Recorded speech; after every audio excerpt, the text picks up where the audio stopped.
à tous et bienvenue sur la 20e vidéo de notre aventure au Vietnam. Comme on vous l'a dit hier soir, aujourd'hui on va à la rencontre d'une expatriée française. Elle s'appelle Nadège et elle habite à Ho Chi Minh Ville depuis maintenant plus de 16 ans. Donc c'est vraiment une expérience très riche. En tant qu'expatriée, on va pouvoir parler de plein de choses. On a rendez-vous dans un petit resto où Nadège nous a invités. Donc on va vous filmer tout ça. On se retrouve avec elle pour lui poser nos questions sur l'expatriation. A tout de suite!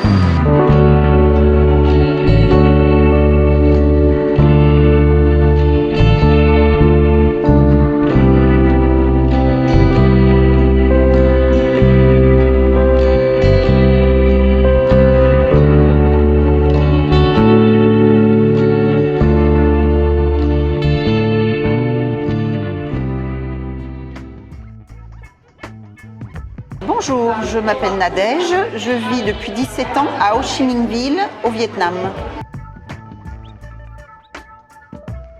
Nous avons quitté la France en 1991 pour Kuala Lumpur, la Malaisie, avec mon mari qui travaillait dans l'hôtellerie.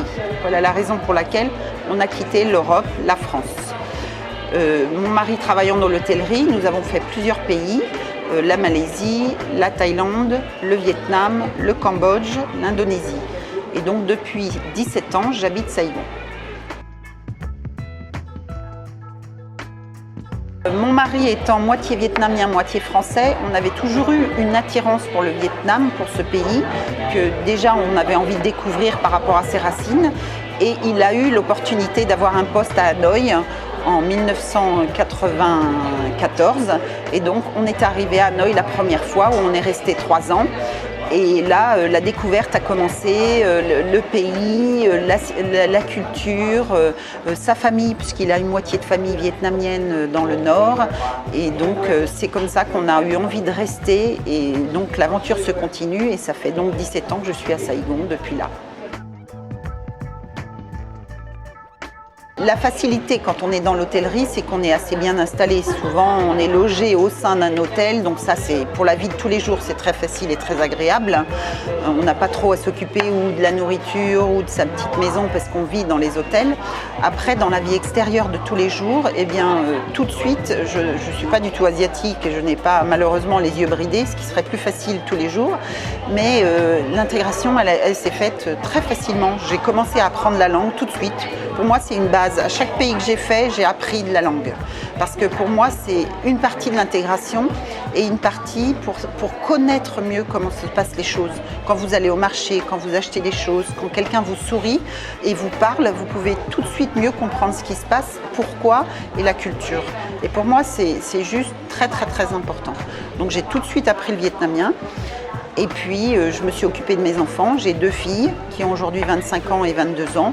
Donc, je les emmenais à l'école. Ça, c'était obligatoirement en scooter, toute la famille en scooter, parce qu'on a aussi besoin d'être localement, d'être bien intégré. Et ça, pour moi, c'est vraiment une priorité. Je ne vivrai pas à l'étranger en étant dans une tour d'ivoire et ne pas côtoyer les gens tous les jours. C'est ce qui m'a amené à travailler un petit peu avec des gens de toutes sortes et dans des workshops, justement, parce que je voulais côtoyer les gens du pays.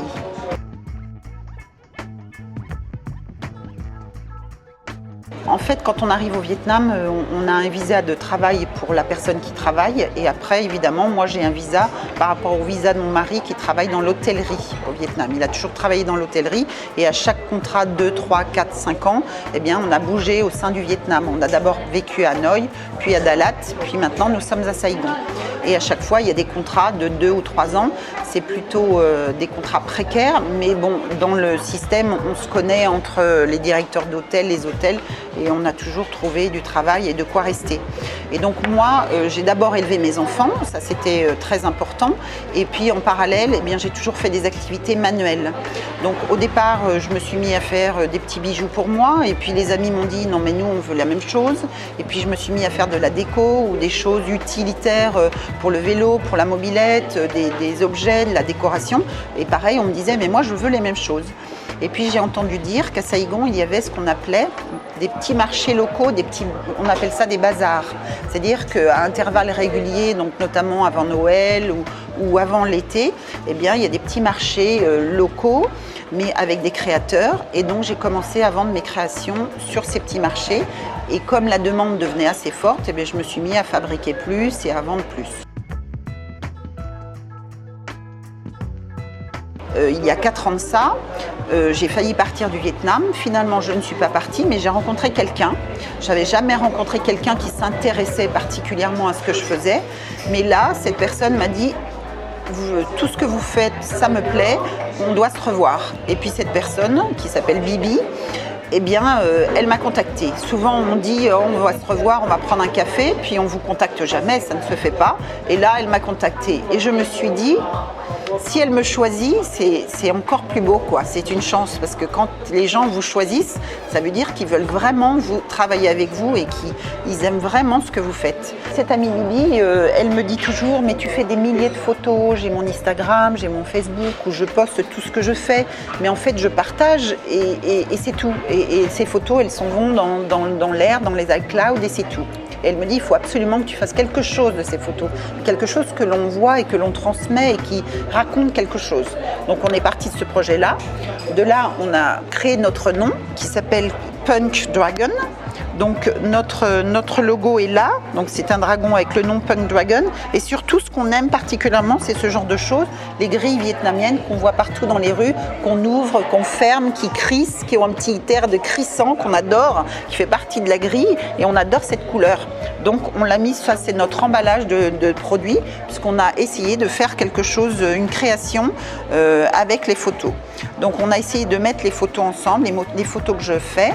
C'est pas pour dire ça c'est bien, ça c'est pas bien, pour faire des différences, mais c'est plus comme pour raconter une histoire.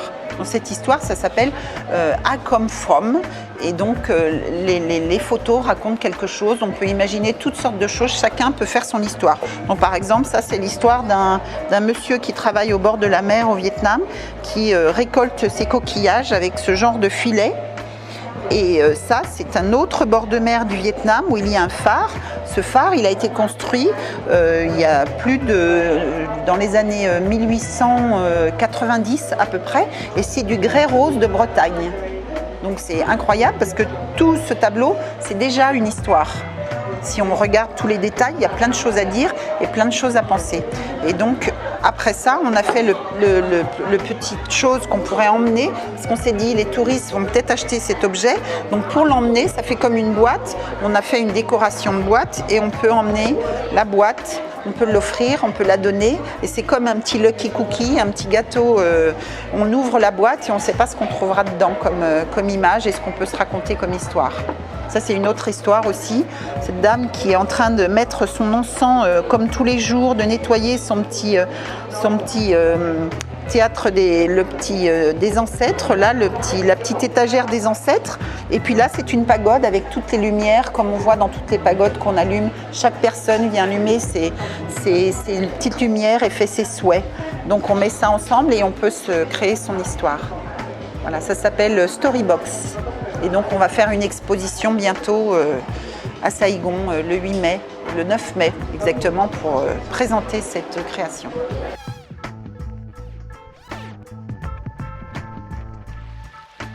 Avec Bibi, on s'est rencontrés il y a 4 ans, donc au fur et à mesure des projets qu'on fait, évidemment, l'amitié, elle perdure et puis elle grandit. Ce qui est difficile dans l'expatriation, c'est justement ça, c'est-à-dire qu'on arrive, on rencontre beaucoup plus de gens qu'on rencontrerait, je pense, en Europe ou en France, dans son village ou dans sa vie de tous les jours, parce qu'on est ouvert justement à ces rencontres, puisqu'on en a besoin. On n'a pas de famille, on n'a pas de cousins, on n'a personne, on a besoin de rencontrer des gens et de se stabiliser et d'avoir un quotidien quand même qui est stable. Donc on aime rencontrer des nouvelles personnes, mais ces personnes, elles partent, elles arrivent. Donc c'est une chose qui est compliquée dans l'expatriation et c'est difficile des fois à vivre. Quelquefois, à peine 2 ans après qu'elle soit arrivée, la personne, elle part. Donc ça, c'est compliqué. Après, avec les locaux, moi, le fait d'avoir appris la langue, et comme je la parle quand même suffisamment pour me faire comprendre et pour comprendre les gens, eh bien, c'est vrai que j'ai un rapport qui est plus proche avec les gens. Et quand je fais travailler des petits ateliers où ce que j'aime, c'est faire travailler les familles, eh bien c'est sûr que j'ai un rapport qui est simple. Je m'installe, il peut m'arriver de manger avec eux, boire un coup, discuter de la famille. Donc ça, c'est très intéressant. Après, c'est un petit peu plus difficile d'avoir des vraies relations parce que le niveau de vie est très différent. Mais j'ai la chance de faire de la danse, beaucoup de danse et beaucoup de sport, avec des jeunes Vietnamiens. Ces jeunes Vietnamiens, ils ont entre 20 et 30 ans, même moins des fois. Et donc, j'ai des chorégraphes vietnamiens. Et donc, j'ai une chance, c'est que je partage une passion. Et cette passion, c'est extraordinaire de partager ça physiquement, avec les sentiments, avec tout ce que peut apporter la danse et le mouvement. Et ça, j'adore parce que ça me construit. Ça, je pense les construit aussi de côtoyer des étrangers, évidemment, de faire ce mélange et de partager. Mais j'adore faire ça.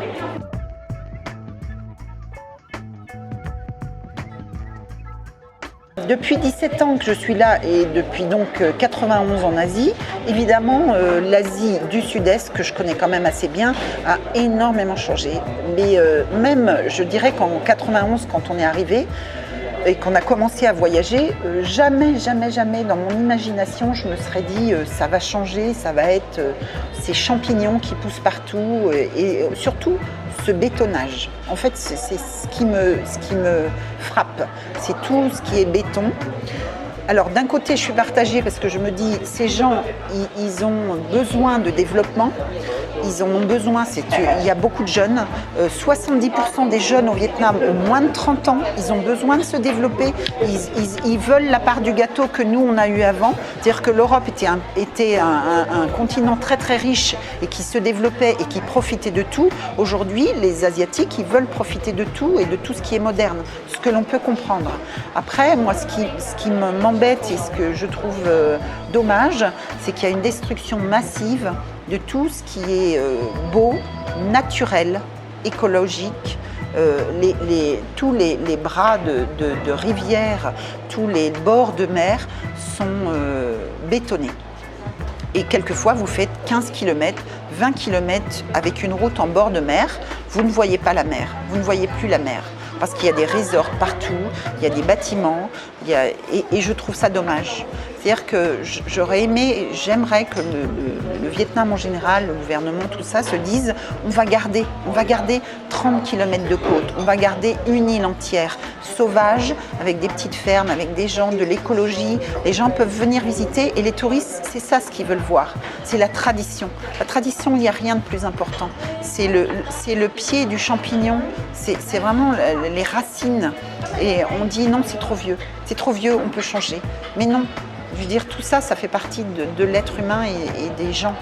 Et pour moi, c'est ce qui est le plus important et c'est ce qui est le plus dur à vivre en fait. J'aime voir cette évolution et je verrai ça nulle part ailleurs. C'est hyper intéressant, hyper captivant. J'adore, je fais des photos avec du moderne d'un côté et puis la petite paysanne en bas qui roule son petit chariot et qui vend sa soupe avec le chapeau conique. Donc c'est extraordinaire. Mais je vois bien aussi que ça diminue et que ça disparaît parce qu'on les pousse, c'est-à-dire qu'on les écarte du chemin de tout le monde parce qu'on a besoin de place, on a besoin de routes, on a besoin de véhicules, de voitures, mais je trouve ça un petit peu dommage.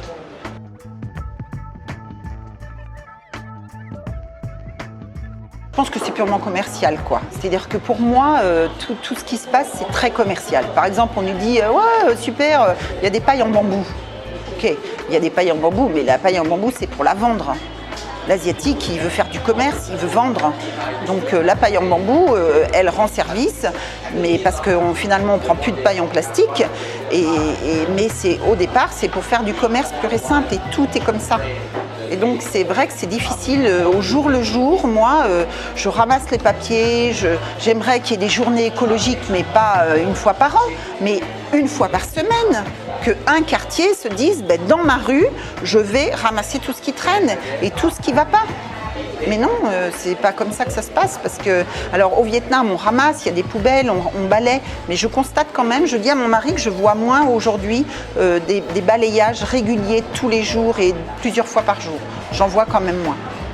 Alors il y a aussi le fait que comme on se développe, il y a des jeunes qui ne veulent plus faire déjà certains métiers. Le métier de balayeur, le petit métier qui va apporter 3 francs 6 sous, on ne veut plus faire. Le cyclo, il disparaît aussi parce que la jeune génération ne veut plus être cyclo, ce que l'on peut comprendre. Mais on pourrait par exemple faire un cyclo avec un moteur électrique. Pourquoi pas? Et le cyclo serait toujours là, mais avec un moteur électrique pour aider celui qui pédale. Et c'est moins polluant.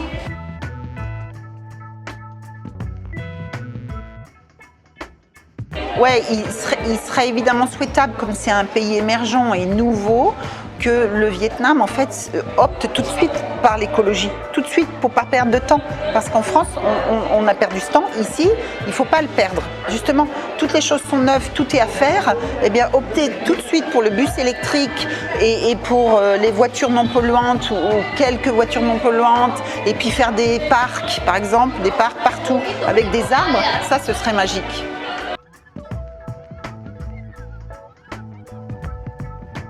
Ces familles qui se mettent ensemble, ce côté on s'endimanche encore et puis on va à la pagode et puis on va manger ensemble la nourriture excellente du Vietnam qui est incomparable, qui est vraiment extraordinaire.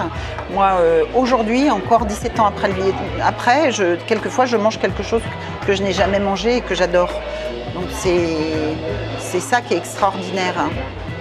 Et donc j'adore ce côté familial qui ressemble à la France d'ailleurs, qui est un petit peu comme la France, c'est-à-dire quand on se retrouve en famille et qu'on fait des journées entières en famille comme ça, à se promener sur les scooters, à s'arrêter ici ou là, à prendre un petit café en bord de trottoir, le petit café Soada, à venir ici à Padma de fleurs et manger avec des fleurs tout autour de soi, je trouve ça merveilleux. Et dans la simplicité, c'est ça que j'aime. Et c'est ça que j'aimerais qu'on garde ici, la simplicité et la tradition.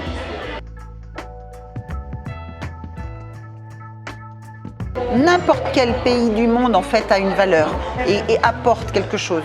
Et notamment le Vietnam évidemment puisque j'y vis, mais aussi parce que les richesses sont dans les rencontres. Et les rencontres de l'étranger ou de l'étranger, pas au sens étranger différent au niveau négatif, mais positif, c'est-à-dire celui qui va vous apporter quelque chose, un autre regard, une autre façon de penser. Et le Vietnam notamment est un pays extraordinaire, des paysages incroyables, du nord au sud totalement différents.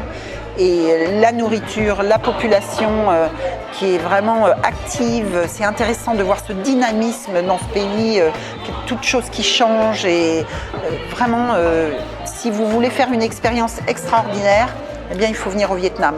Me rencontrer peut-être aussi. La rencontre avec Nadège est terminée. Merci beaucoup à elle pour tout le temps qu'elle nous a accordé. On a hyper bien mangé en plus dans le resto qu'elle avait choisi. Franchement, top. Très beau cadre, un endroit très fleuri. Franchement, c'était très sympa, un très agréable moment.